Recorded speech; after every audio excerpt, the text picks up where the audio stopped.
He walked through the door every Friday with the same smile.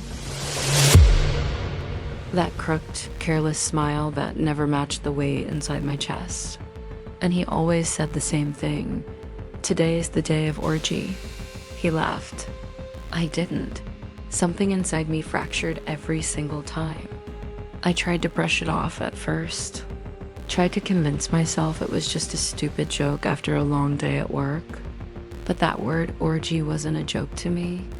It felt dirty, disrespectful, almost intentional.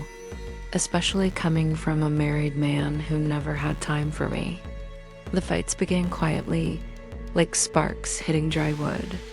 I'd ask him why he said it. He'd shrug, smirking as if my feelings were entertainment. "It's just a saying," he insisted. But why that saying? Why that fantasy? Why that image thrown into the air like it meant nothing? And then, week after week, it continued. Sometimes he'd almost say it and then switch the word at the last second, like he enjoyed watching my face freeze in fear and disappointment. A small psychological torture disguised as joking. Fridays, the day most couples celebrate, rest, reconnect. For me, Fridays became a battlefield. My stomach twisted all day, waiting for what his mouth would choose to say, waiting to see if he'd hurt me for fun again. And while all this happened, there was another truth, a deeper one. He never went out with me, never invited me anywhere, never planned a night, a dinner, a walk, not even a simple moment. I wanted to go out as a couple, to laugh together, to feel chosen. But I was always the woman left behind. He told me to go out with friends, knowing I didn't have many, knowing I didn't go out alone, knowing I wanted him. It was as if he enjoyed placing me in a lonely corner and then blaming me for being in it. I tried to explain, tried to open my heart. "I want to go out with you," I whispered one night, hoping he'd finally understand. But he didn't. He rolled his eyes, told me I was dramatic, as if wanting affection was a crime. The emotional abandonment grew. Silent, slow, invisible to the outside world.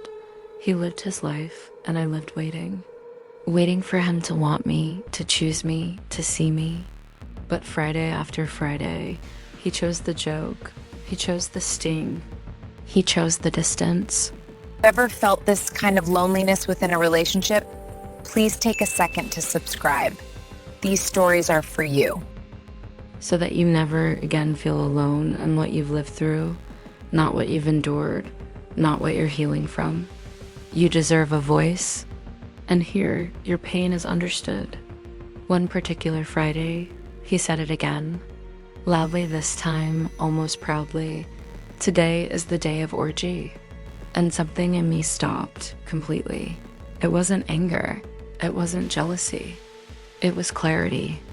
A sudden silence inside my mind that whispered, "He enjoys your hurt." That realization burned deeper than any argument we ever had, because it meant the problem wasn't the word. It was the man behind it.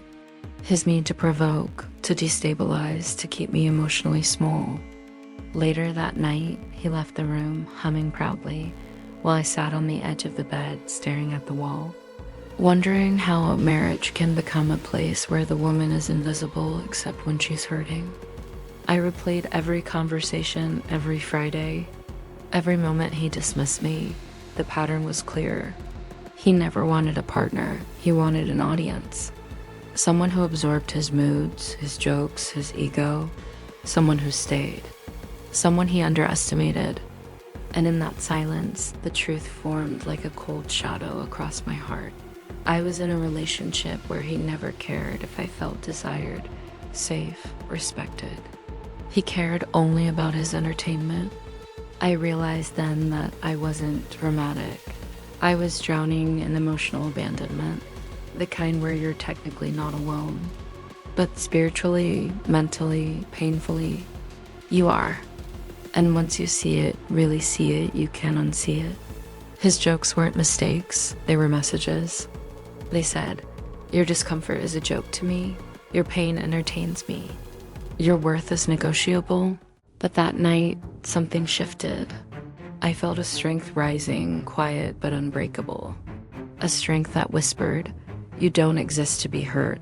You don't exist to be humiliated. You don't exist to be ignored." And for the first time in a long time, I breathed deeply, fully, as if reclaiming a piece of myself he never thought I'd notice was missing. And if you're listening now, feeling the heaviness of these words in your own story, let this be your moment of clarity too. You deserve a love that doesn't mock you, a partner who doesn't play with your insecurity, a relationship where you're invited, seen, wanted. Pain is not affection, silence is not peace, and loneliness inside a relationship is not something you must accept. You are allowed to want more.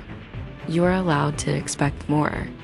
And you are allowed to walk toward a life where your heart is met with presence, respect, and emotional safety. Your story doesn't end in abandonment, it begins in awakening.